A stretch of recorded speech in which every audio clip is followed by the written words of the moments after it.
Yes students, आज हम अपना नया चैप्टर शुरू करने जा रहे हैं। चैप्टर का नाम क्या है हमारा? Accounting ratios. वैसे तो मैंने ये जो आज करा रहा हूँ वो सब मैंने कल करवा दिया था।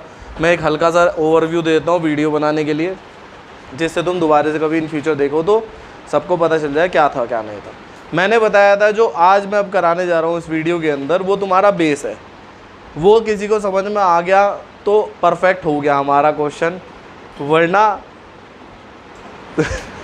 वरना नहीं होने का। ठीक है, आई साइड में प्रॉब्लम हो रही है क्या? ठीक तो है। अच्छा, मतलब आज का सबसे मेन है टॉपिक जो मैं आज कराने जा रहा हूँ। आज का बहुत ध्यान से समझना, ये सारा खेल हमारा इसी चीज़ का है। अगर ये हो गया तो हमारा चैप्टर वहीं के वहीं ख़त्म। बस फॉर्मूले याद करने होंगे तुम्हें, नथिंग एल्स। तो सारा गेम आज की है और कुछ नहीं है। तो समझो ध्यान से। सबसे पहले तुमने एक बैलेंस शीट सीखी होगी, कैश फ्लो स्टेटमेंट। जब तुमने चैप्टर करा था तुमने देखा था वर्टिकल बैलेंस शीट बनी हुई थी। वो बैलेंस शीट बनानी सिखा रहा हूँ मैं। अभी मैं मेन हेड्स बनाने सिखा रहा हूँ, सब हेड हम आगे के चैप्टर में सीखेंगे। इसका मतलब मेरा ये कहने का है, इस बुक के अंदर रिमेनिंग चैप्टर्स कौन से बचे हैं? Comparative statement, common size statement और एक फाइनेंशियल स्टेटमेंट। वो तीनों के तीनों चैप्टर के अंदर ये बैलेंस शीट का खेल है।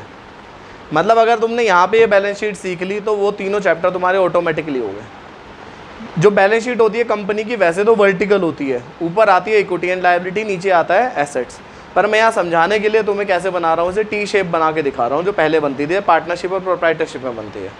ठीक है ना? तो इससे तुम्हें थोड़ा सा आसान है, क्योंकि हमें तो यहाँ पे अकाउंटिंग रेशोज़ निकालने सीख रहे हैं, ना कि हमें क्या निकालने सीख रहे हैं, बैलेंस शीट बनानी। पर बैलेंस शीट बनानी बहुत ज़रूरी है, उसी से हमारा सब कुछ निकलेगा। जैसे फॉर एग्जांपल, सबसे पहले हमारा कौन सा लेफ्ट हैंड साइड पे क्या होगा? इक्विटी एंड लायबिलिटी नाम का एक कॉलम आएगा, मेन हेड। और इधर की साइड क्या आएगा? एसेट्स आती है हमारी। अब हेड्स, सॉरी मैंने हेड गलत बोल दिया, मेन हेडिंग है। तो हेड्स कौन कौन से हैं? एसेट्स में टोटल मिला के 2 हेड्स हैं, और लायबिलिटीज़, इक्विटी एंड लायबिलिटी में 3 हेड्स हैं हमारे मेजर। तो एसेट्स में 2 हेड कौन से हैं? पहला हेड का नाम है हमारा नॉन करंट एसेट्स, और इसका दूसरा हेड का नाम है करंट एसेट्स। इधर की साइड 3 हेड है हमारे। कितने हेड हैं इधर की तरफ? हमारे 3 हेड हैं। इन दो का अपोजिट यहाँ इधर हो जाएगा, non current liabilities and current liabilities. मेरी बात ध्यान से समझ लेना, सारे के सारे जो मैं बोल रहा हूँ ये तुम ऊपर नीचे नहीं कर सकते हो हेड्स के नाम। ऊपर नॉन करंट है तो नॉन करंट ही रहेगा, ऊपर करंट नहीं लिखोगे तुम। अपनी मर्जी से चेंजेस नहीं करोगे इनकी लोकेशन की, जो लोकेशन है वही रहेगी हमारी। ठीक है भाई, बातें यहाँ तक समझ में आई अभी? हाँ जी सर, समझ में आ गई। अब आगे समझो। एक सर हेड का नाम आपने छोड़ दिया, उस हेड का नाम होता है हमारा शेयर होल्डर्स फंड। अब सर लाइन से बताना शुरू करो, कौन से हेड के अंदर कौन सी अमाउंट, क्या क्या चीज़ें आती हैं हमारी। सबसे पहले अगर मैं बात करता हूँ शेयर होल्डर फंड की, किसकी बात करता हूँ मैं? शेयर होल्डर फंड में मेन हेड तो हमारा ये है, और सब हेड जिसे बोलते हैं, पहला है शेयर कैपिटल, और दूसरा होता है हमारा रिजर्व्स एंड सरप्लस। मतलब एक मेजर अमाउंट यहाँ लिख दें। मतलब शेयर कैपिटल में आएगा equity share capital, preference share capital यहाँ पे आती है, रिजर्व सारे यहाँ पे आते हैं, सरप्लस मतलब प्रॉफिट या लॉस होगा कुछ भी, वो यहाँ पे आता है। नॉन करंट लायबिलिटी में क्या आते हैं? लोन, डिवेंचर्स, प्रोविजंस, बोरोविंग्स, ये सब चीज़ें आती हैं, लेकिन long term only, short term नहीं। अगर यही सारी चीज़ें शॉर्ट टर्म होगी तो वो करंट पे पहुंच जाएंगी। समझ गए बात?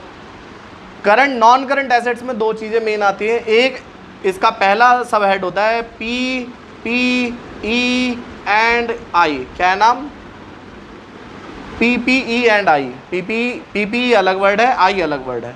PPE का मतलब है प्रॉपर्टी प्लांट एंड इक्विपमेंट, मतलब लैंड, बिल्डिंग, मशीनरी, प्लांट, ये मशीनरी, ये सब चीज़ें यहाँ आती है। और आई का मतलब है इंटेंजिबल्स, इंटेंजिबल एसेट सारी की सारी, goodwill, patent, copyright, trademark, brand name, ये सब। ठीक है ना? और दूसरा सब हेड का नाम होता है इसका नॉन करंट इन्वेस्टमेंट। ठीक है जी, बिल्कुल सिंपल है, सही है बिल्कुल। ठीक है जी सर, एक यहाँ पे अमाउंट आएगी, एक यहाँ पे आएगी, इन दोनों का टोटल करके एक यहाँ अमाउंट होगी, एक यहाँ अमाउंट आएगी। सर दो चीज़ें रह गई हमारी, एक करंट एसेट एक करंट लायबिलिटी। मैंने नोट्स में भी लिखा हुआ अच्छे से, सबको बता भी दिया है 10 बार मैंने वाली चीज़। करंट एसेट्स में मेन जो मेजर हेडिंग्स है वो कौन सी है करंट एसेट्स की? इन्वेंट्री, कौन कौन सी है जी? इन्वेंट्री, ट्रेड रिसीवेबल, जो दो चीज़ों से मिलकर बना है हमारा, डेटर्स एंड बीआर। एक एक्सपेंस होता है, कौन सा एक्सपेंस है? प्रीपेड एक्सपेंस है। एक्रूड इनकम है, एक एक्सपेंस होता है एक इनकम होता है। और कैश एंड कैश इक्विवेलेंट, ये मैंने बहुत बार बता दिया है। इसका अपोजिट इधर हो जाएगा। ट्रेड इन्वेंट्री का अपोजिट कुछ नहीं होता। ट्रेड रिसीवेबल का opposite trade payable, creditor, BP. Prepaid का opposite outstanding expense, unaccrued income, bank overdraft. या जिस भी चीज़ के साथ शॉर्ट टर्म या करंट वर्ड लगा दे, वो लायबिलिटी के साथ लगा रहे तो करंट लायबिलिटी। मैं जैसे वो बोल दे शॉर्ट टर्म लोन या करंट लोन तो वो यहाँ भाग जाएगी। वो बोल दे शॉर्ट टर्म प्रोविज़न या करंट प्रोविज़न तो नीचे आ जाएगा वो। समझ के बातों को सारी की सारी। अब जो मैं बताना चाह रहा हूँ वो खेल यहाँ से है शुरू।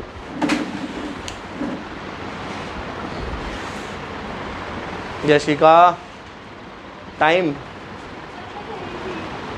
नहीं थी, चलो ध्यान दो, रूम चेंज हो गया ना, ढूंढने में टाइम लगा है। फ़ोन कर लेते किसी को,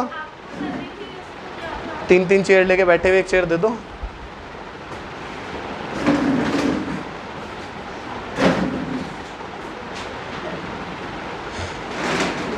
यस लिसन, ध्यान से देखो इधर।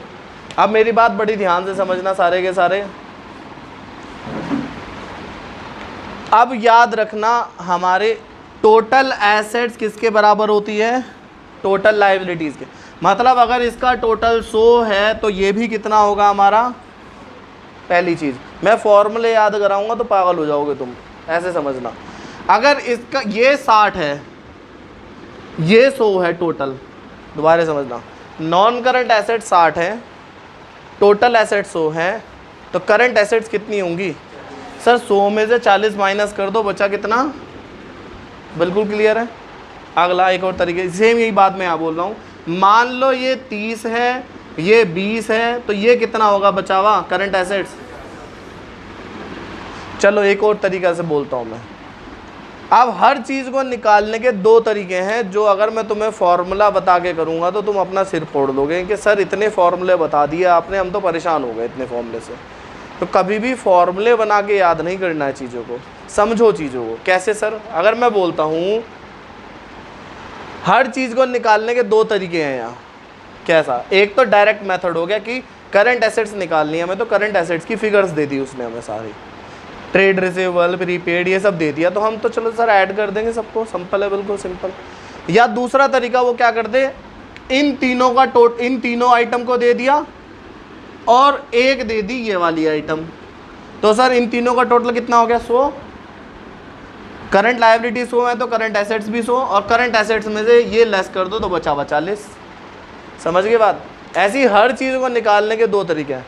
मान लो तुम्हें शेयर होल्डर फंड निकालना है, तो पहला तरीका तो शेयर कैपिटल रिजर्व सरप्लस दे दे वो, दूसरा तरीका हमें टोटल लायबिलिटी दे दे और इन दोनों की अमाउंट दे दे वो, तो वो ऑटोमेटिकली टोटल में से इन दोनों को हटा दो, माइक ये आ जाएगा। या इन दोनों की अमाउंट दे दे, इन दोनों में से इन दोनों को हटा दो तो भी यही बचेगा, एक ही बात है घूम फिर के, क्योंकि इन दोनों का टोटल एसेट्स टोटल लायबिलिटी में से ये दोनों एसेट्स। तो मैं तुम्हें ऐसे फॉर्मूला बना के लिखवाऊँ, उससे क्या फ़ायदा? क्या फॉर्मूला बनेगा?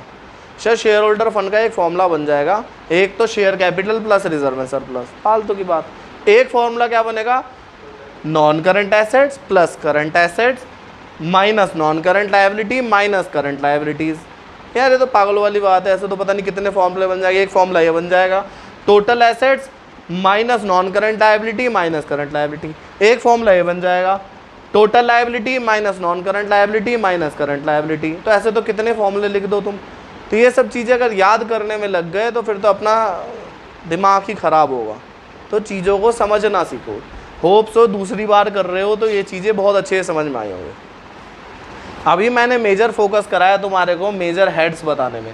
ये मेजर हेड्स है, ये दो सब हेड मैंने इसके बता दिए, पर ज़्यादा डीप नहीं लेके गया मैं। ऐसी इसके मैंने सब हेड नहीं बताए, इसके सब हेड नहीं बताए, इसके सब हेड नहीं बताए, इसके दो बताए, पर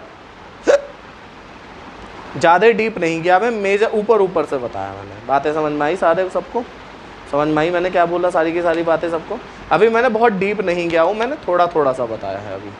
चलो जी, अब हमने इसमें पहला फॉर्मूला सीखा था। हमने कौन से रेशो शुरू करे थे? Liquidity ratio.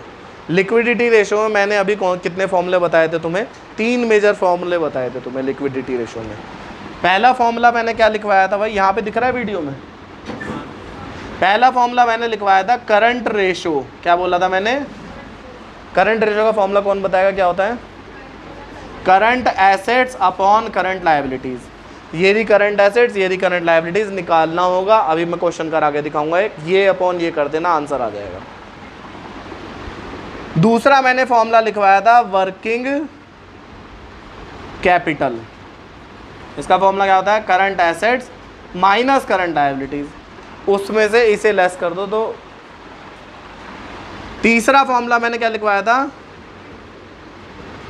Quick ratio. इसके 2 नाम और लिखवाए थे मैंने। कौन कौन से लिखवाए थे 2 नाम और? Liquid ratio and acid test ratio या एसिड रेशो। ठीक है ना, समझ के बाद 2 नाम और। इसका फॉर्मूला क्या था हमारा? Quick assets upon current liability. Sir अब ये क्विक एसेट्स किसे बोलते हैं? क्विक एसेट्स किसे बोलते हैं? Quick assets is equal to current assets minus inventory minus prepaid expense और एडवांस टैक्स। अगर मैं करंट एसेट्स में से इन्वेंट्री या prepaid advance tax less advance tax, advance का मतलब क्या होता है? प्रीपेड टैक्स हमारा खर्चा है, तो एडवांस टैक्स प्रीपेड एक्सपेंस ही तो हुआ। तो अगर ये 2 चीज़ों को लेस कर दूंगा मैं करंट एसेट से, तो वो क्या बन जाएगा हमारा? Quick asset. इसका आइडियल रेशो क्या बताया था मैंने? बेस्ट रेशो क्या रहता है? 2:1। इसका आइडियल रेशो क्या बताया था मैंने? 1:1। चलो याद है मतलब कल का सबको।